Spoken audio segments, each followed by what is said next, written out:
Bentar ya. Ya.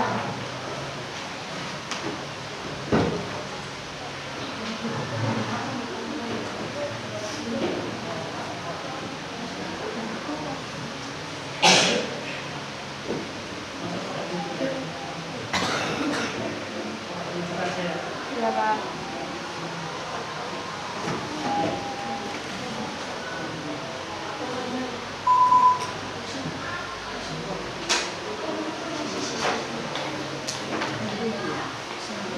Iya.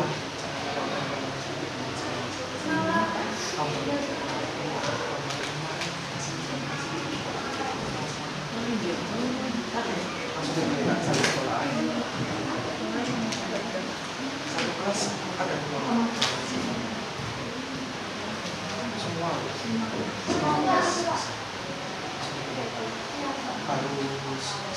atau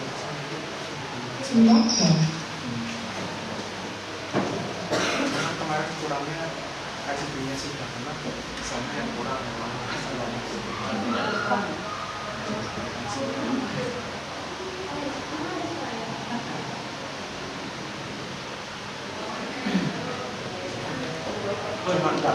Buka di sini sama ini yang kelas kan sama pengumuman ya cuma sendiri.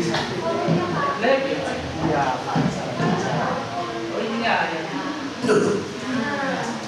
Dinamika penduduk adalah perubahan jumlah penduduk. Iya, Pak.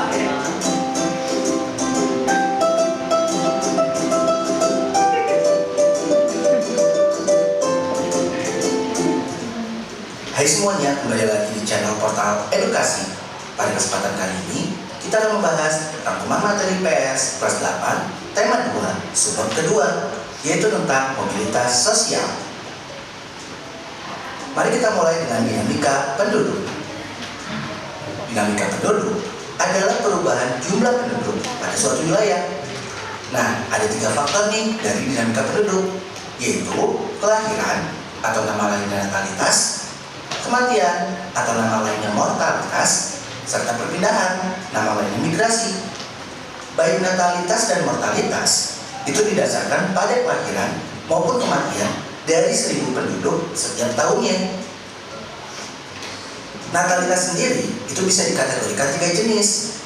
Bisa dibilang tinggi jika angka kelahiran itu lebih dari 30 per tahun.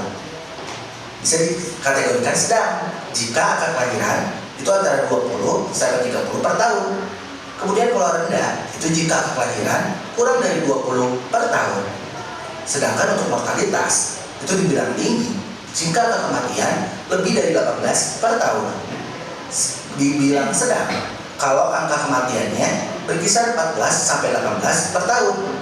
Sedangkan rendah jika angka kematian berkisar 9 sampai 13 per tahun. Bentar.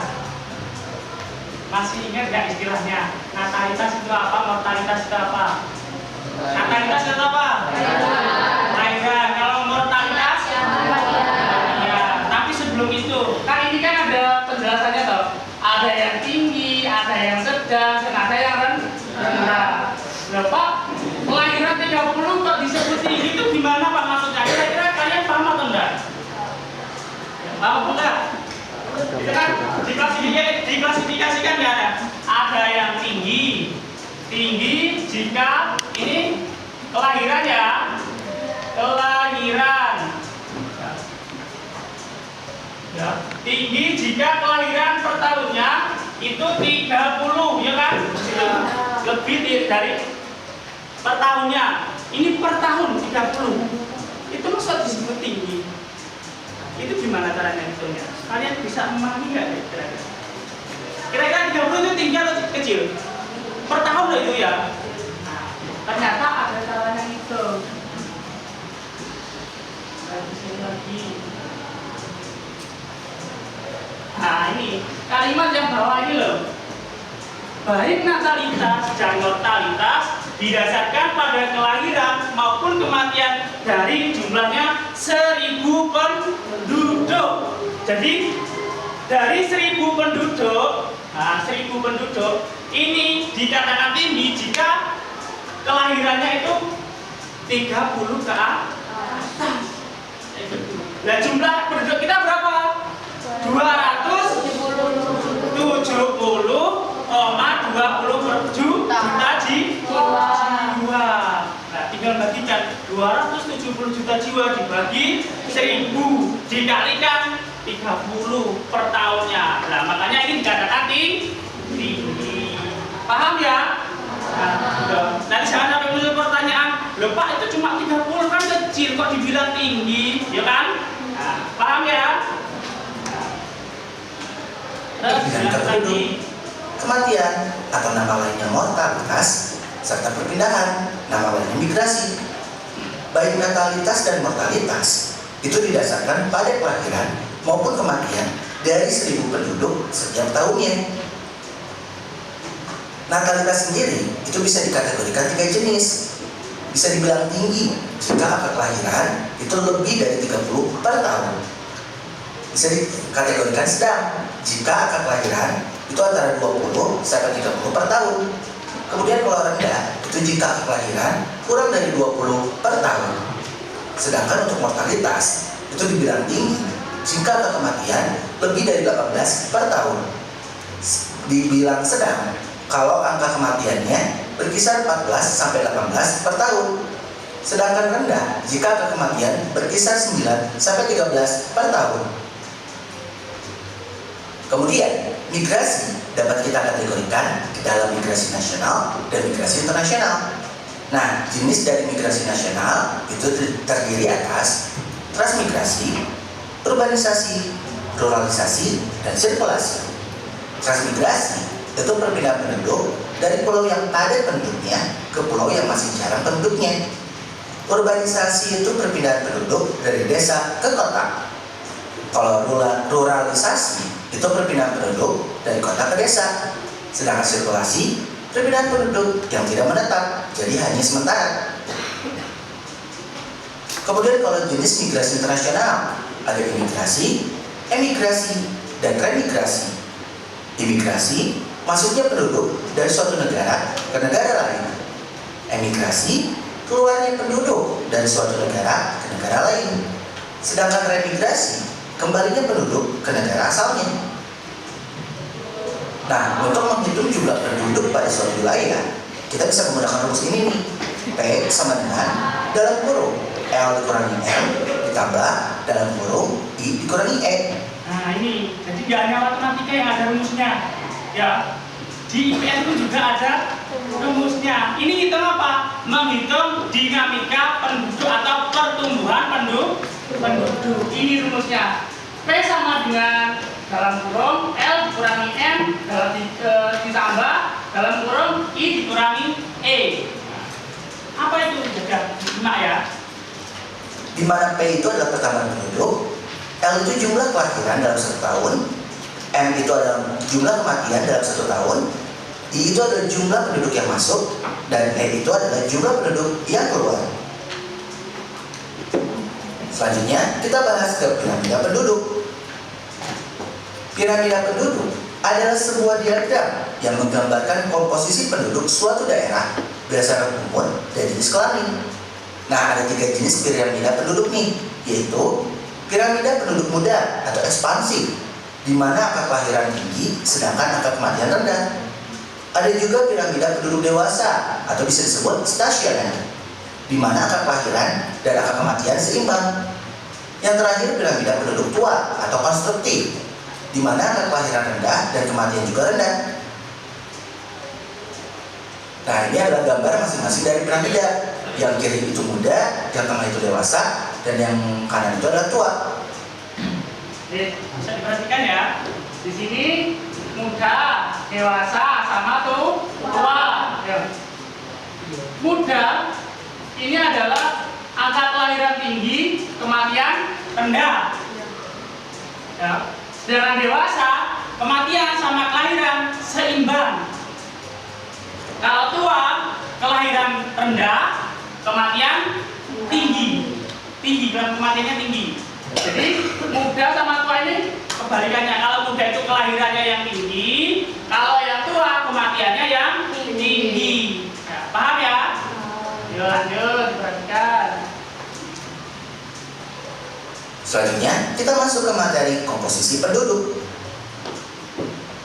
Komposisi penduduk adalah pengelompokan penduduk berdasarkan umur, jenis kelamin, mata pencaharian, agama, bahasa, pendidikan, tempat tinggal, jenis pekerjaan, dan lain-lain.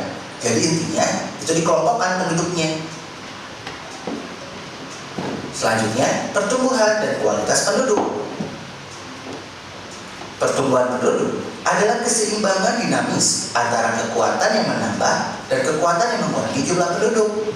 Nah, akibat dari pertumbuhan penduduk yang cepat itu bisa menyebabkan persebaran penduduk yang tidak merata, komposisi penduduk kurang menguntungkan, tingginya angka pengangguran, arus urbanisasi tinggi, serta menurunnya kualitas dan tingkat kesejahteraan penduduk. Kemudian kita masuk ke keragaman masyarakat Indonesia.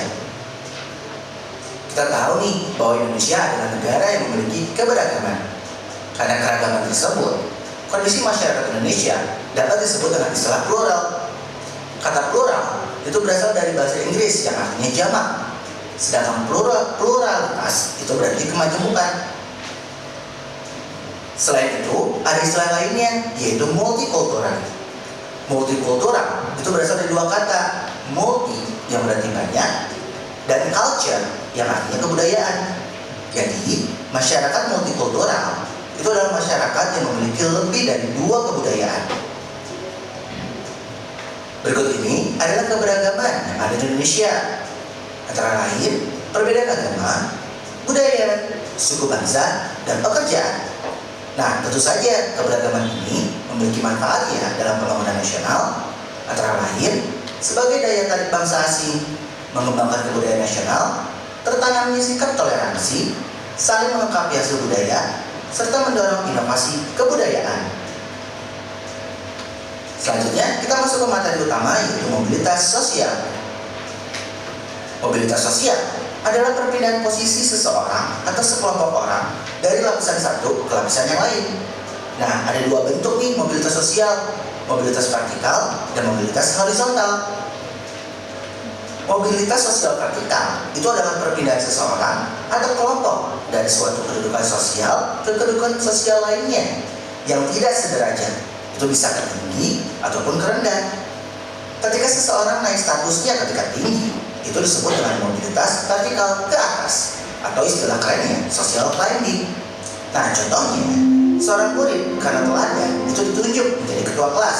Jadi dia naik ya dari yang asalnya hanya murid biasa, kemudian ditunjuk menjadi ketua kelas, berarti naik.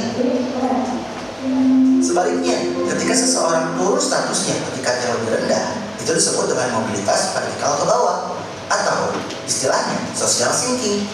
Nah, contohnya, seorang kepala sekolah karena suatu hal harus pindah nih ke sekolah lain dan menjadi guru biasa di sekolah barunya. Yang asalnya kepala sekolah di sekolah barunya menjadi guru biasa, itu jelas turun ya.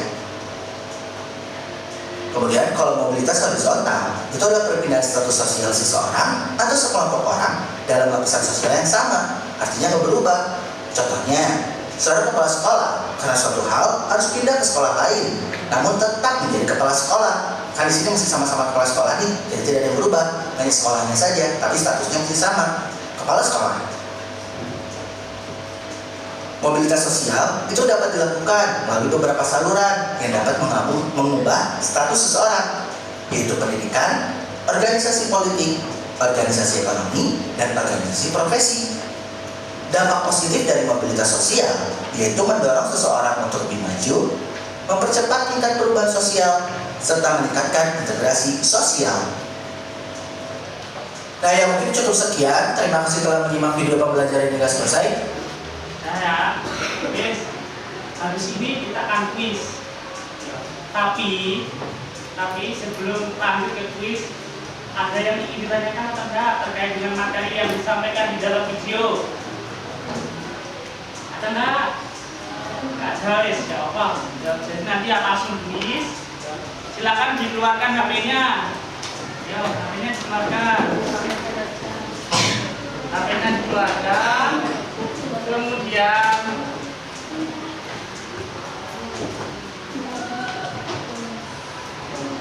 Kemudian dibuka ini https://kahoot.it https://kahoot.it. Nanti akan muncul di situ, masukkan PIN ya, masukkan PIN. Siapa yang kesulitan? Siapa yang kesulitan angkat tangan? Diketik kahoot.it. Bisa, please. Tunggu pinnya ya, sebentar. Saya tak pindah ke ya, kamu tak lihatkan pinnya dulu aja.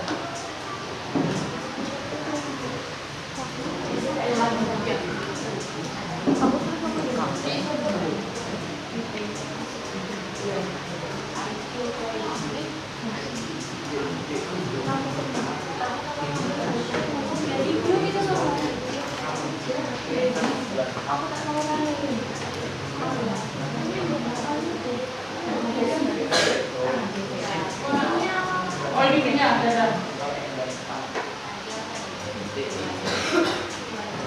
6940881. Nah, ini ada masuk berapa? Ada Kalisa.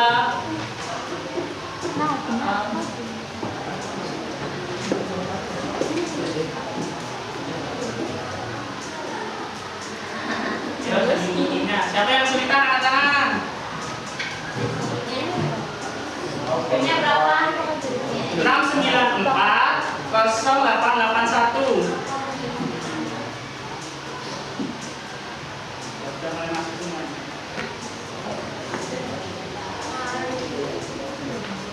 Kalian pernah main games kayak gini belum? Siapa yang pernah? Pernah? Kelas 7 pernah. Jadi sudah tahu kan aturannya kan ya? Jadi nanti di sini akan muncul soalnya, kemudian di HP kalian itu akan muncul pilihan jawabannya. Nah, nanti ada waktunya untuk menjawab itu. Nah, soalnya kalian pahami, terus kalau kalian sudah menemukan jawabannya, tinggal diklik di HP kalian masing-masing. Siapa sih bingung? Paham semua ya? Ya. Oke. Siapa yang belum masuk ini ada? Kenapa? Enggak, Kak. Ya. Apa ini? Gambar apa ini? Gambar apa? Aku ini gambar Oh, iya kayak itu. Mana sih gambar bebek? Ada sudah? Enggak, Kak. Ya.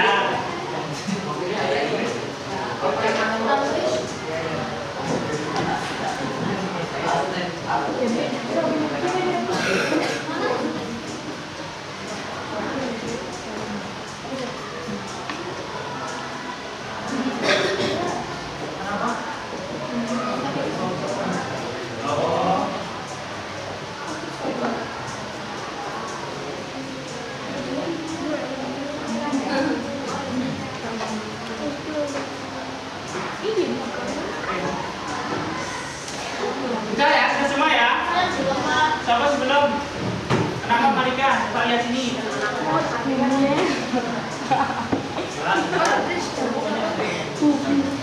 Itu namanya siapa? XBY.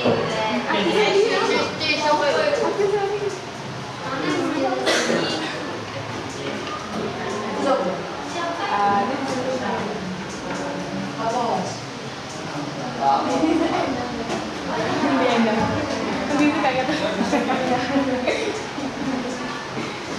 Sama bisa?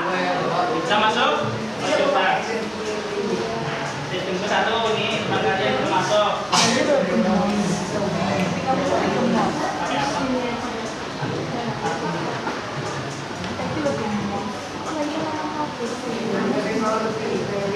Ibu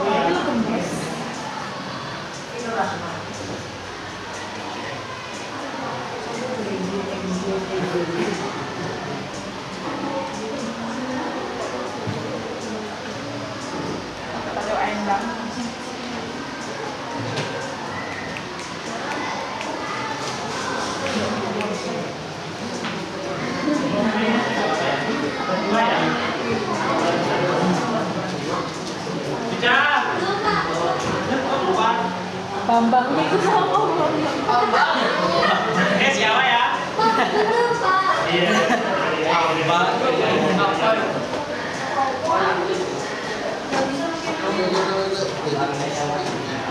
Keluar. Ini Mas nih.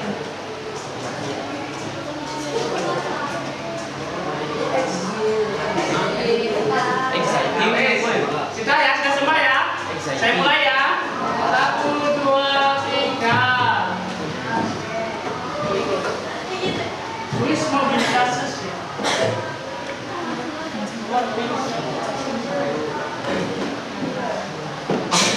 Soalnya saya bacakan ya, jumlah penduduk di Indonesia akan terus mengalami pertambahan dan juga mengalami pengurangan. Hal ini dinamakan yang merah mobilitas sosial, biru dinamika penduduk, kuning natalitas, hijau mortalitas. Jangan dipilih.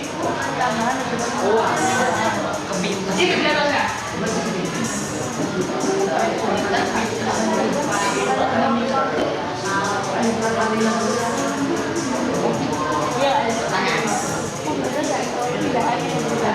Sudah ada setengah jawaban. 17.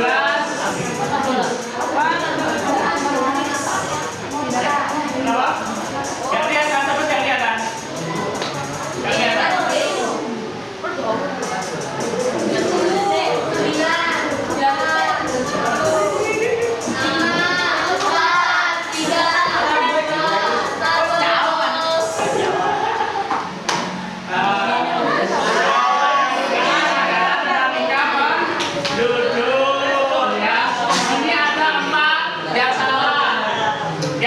Jawab natalitas salah 3, yang hijau juga tidak. Jangan. Ya. Kita lihat trainingnya dulu.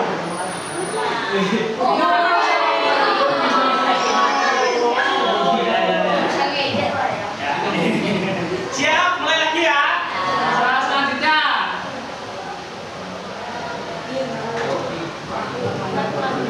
Angka kelahiran atau natalitas merupakan angka yang menunjukkan bayi yang lahir dari setiap titik-titik penduduk per tahun.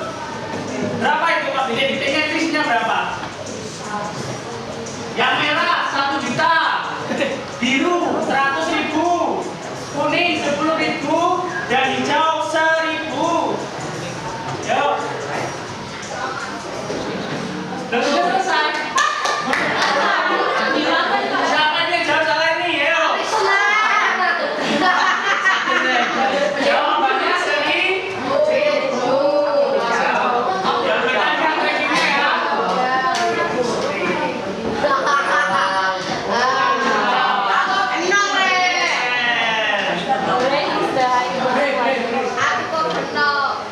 Aku mana? Aku di mana? Ayo lanjut ya, siap? Ya. Lanjut. Aku tambah lagi. Soal nomor 3. Perpindahan penduduk dari pulau yang padat penduduknya ke pulau yang jarang penduduknya disebut padat ke jarang. Merah transmigrasi, biru urbanisasi, kuning ruralisasi, dan hijau sirkulasi. Yuk jawab. 15, 18 jawaban, 21.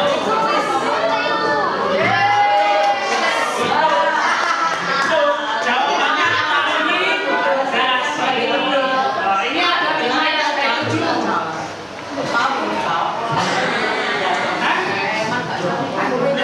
Kalau sudah selesai, sudah jawab kamu.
saudara.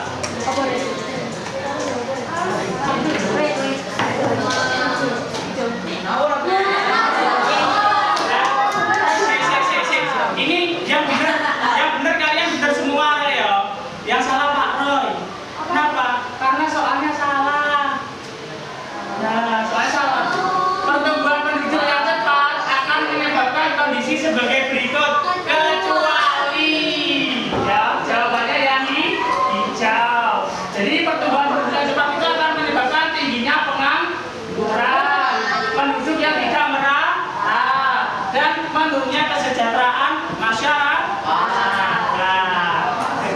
Pak Roy itu.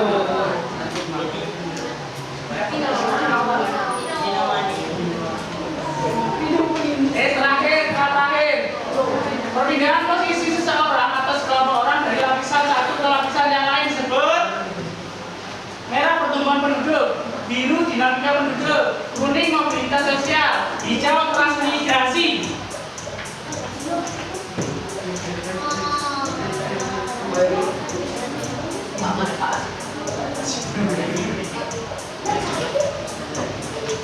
Waktu habis. Jawabannya kuning. Mobilitas sosial.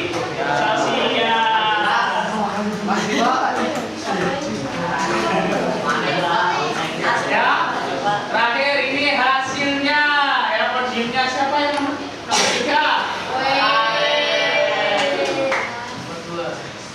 Ini siapa?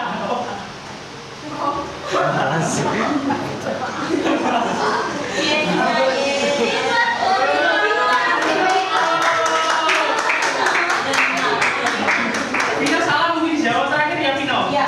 Oh iya benar. Jangan aja.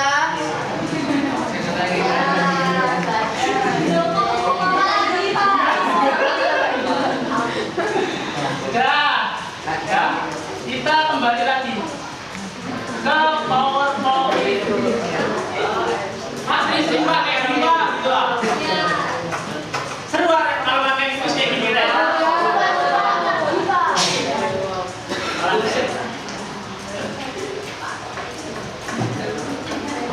Seru pakai kamu trek. Seru. Ya nanti lain kali akan saya kayak gini. Biasanya Pak Rai terima kasih PDF. Iya. Iya PDF suruh kerjakan. Iya kayak gitu ya. Nanti lain kali saya kembangkan seperti ini deh. Jadi tadi tepuk tangan dulu untuk Nisa. Tinggi ya. Dino tadi salah ya. Terus tadi kan di video itu kan ada banyak materi kan ya. Ya, mulai dari dinamika penduduk, kemudian piramida penduduk, terus ada rumus ngitung pertumbuhan penduduk, terus komposisi penduduk sampai di mobilitas sosial ada buahnya ya. Jadi nanti video tadi itu kan ada rangkuman, ya. Meskipun tadi di beberapa kesempatan Pak Roy memberi penjelasan. Nah ini Pak Roy perkuat lagi penjelasannya. Dinamika penduduk di Indonesia. Ya. Ada faktor-faktor yang mempengaruhinya. Tadi sudah dijelaskan. Faktornya apa saja? Ada 3. Yang pertama apa tadi? Kelahiran atau disebut apa? Natalitas. 2. Kematian disebut juga mortalitas. Dan yang ketiga perpindahan penduduk. Perpindahan penduduk ada 2. Dalam sama luar. Nah itu ada jenis-jenisnya. Dalam ada transmigrasi, terus ada urbanisasi, ruralisasi, dan sirkulasi. Terus di internasional ada imigrasi, emigrasi, ya kan? Ini faktor-faktornya ada 3. Ingat-ingat ya, faktor pertumbuhan penduduk ada 3. Kelahiran, kematian, sama perpindahan penduduk. Nah, ini rumusnya hitungnya. P sama dengan L dikurangi M ditambah I dikurangi E. Praktek ya, praktek hitung ya. Contoh soal pertama. Di kota E dengan jumlah kelahiran 967.000 jiwa dan kematian 659.000 jiwa. Sedangkan terdapat imigrasi sebanyak 889.000 jiwa dan emigrasi 512.000 jiwa. Tentukan jumlah pertumbuhan penduduk totalnya. Ada ditulis dulu, nanti ada soal buat kalian. Ya, ini contoh soal dulu, ya. Rumusnya tadi apa? Rumusnya P sama dengan dalam kurung L kurangi M. Ya, singkatannya lahir mati, ya. Ditambah I kurangi E. Imigrasi sama emigrasi, ya. L-nya itu berapa? Kelahirannya adalah 967.000. Ya, dalam kurung dikurangi kematiannya 659.000. Dalam kurung ditambah 889.000 dikurangi 512.000.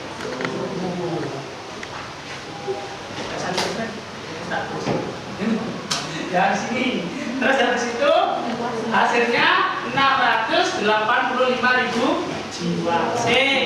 Ya, saya mau tanya dari penjelasan ini, siapa sih saya bingung? Yang sederhana sekali toh ya. Jadi kalian tahu mana yang L, mana yang M, mana yang I, mana yang E. Siapa sih yang bingung? Yang belum bisa membedakan? Sudah bisa semua ya? Nah, sudah bisa. Lagi saya soalnya jangan dipilih. Contoh soal kedua. Pertanyaannya, pada Kecamatan A di tahun 2003 jumlah penduduknya ya 30.000 jiwa. Sampai pada tahun 2004 terdapat jumlah kelahiran 1.500 bayi. Sedangkan jumlah kematiannya sebanyak 700 jiwa. Terdapat 50 jiwa imigrasi dan emigrasi sebanyak 25 jiwa. Pertanyaannya, berapa jumlah penduduk total pada tahun 2004 dan presentasenya?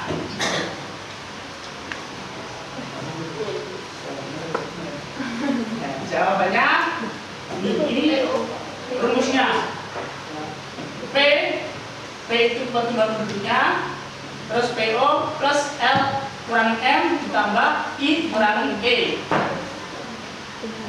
PO itu adalah jumlah penduduk.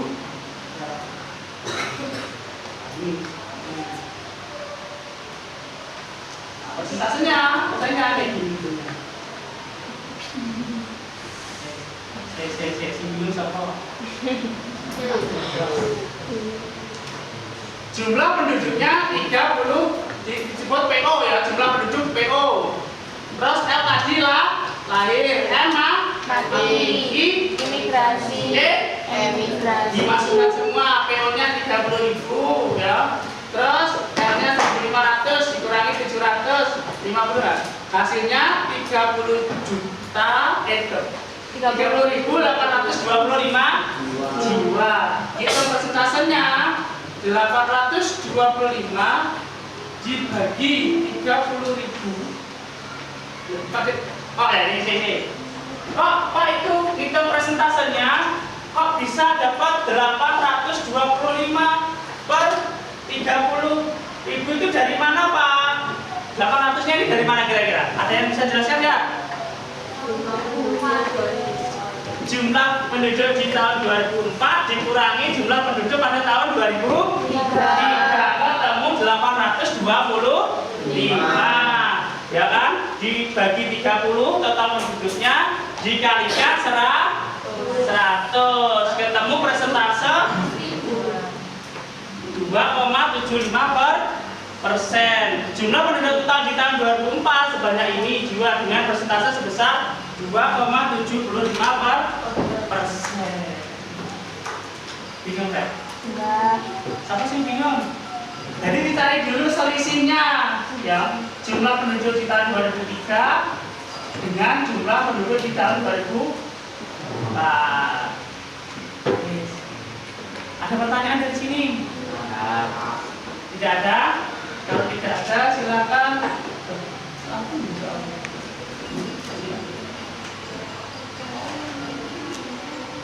Oh, ya bisa.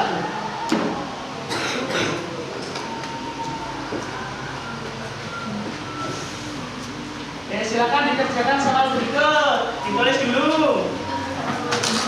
Ya, ditulis dulu karena waktunya sudah habis. Ditulis dulu.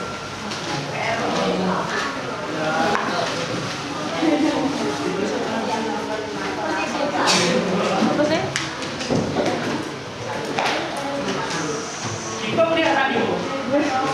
Maju kok, foto dulu kok nggak apa-apa kok. Oh, maju nggak mau ya?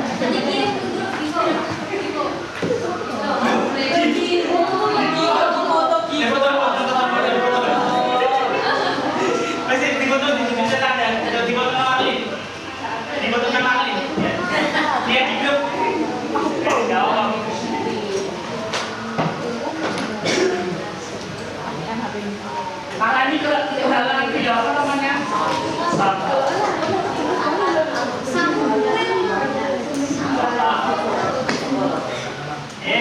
Silakan ditulis dulu, langsung dikerjakan ya.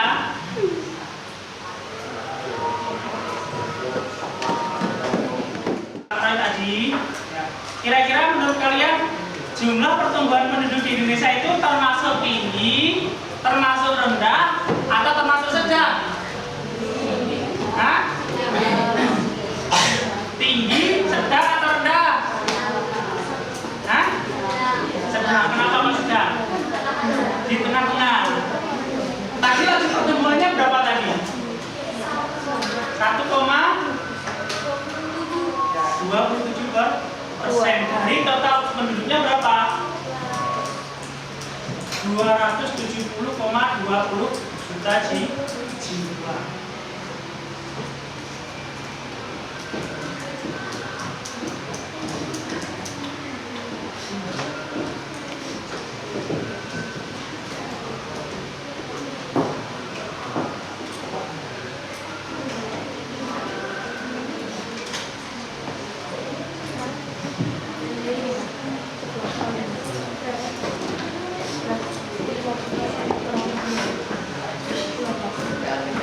Perhatian, di dalam bentar.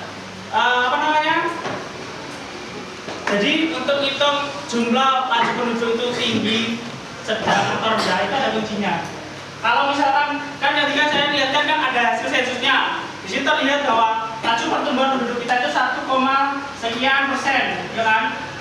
Jika tekan tinggi, itu apabila laju pertumbuhan penduduknya itu lebih dari 3%. Nah, ini tinggi. Kenapa kok tinggi? 30 bagi 1000 kali 100. Ya. Nanti muncul 3. Sedang, tadi kan 20, berarti 2%. Ya. Rendah 1%. Kalau laju pertumbuhannya 1%, itu berarti rendah. Kalau 2% berarti sedang. Kalau 3% berarti tinggi. Ya, 3% ke atas. Kayak gitu. Sebelum saya tutup, apakah ada yang tanyakan atau didiskusikan? Jelas ya? Nah, jangan lupa tugasnya diselesaikan. Ya, pertemuan selanjutnya kita bahas bareng-bareng. Ya. Terima kasih untuk hari ini. Saya minta maaf apabila ada salah.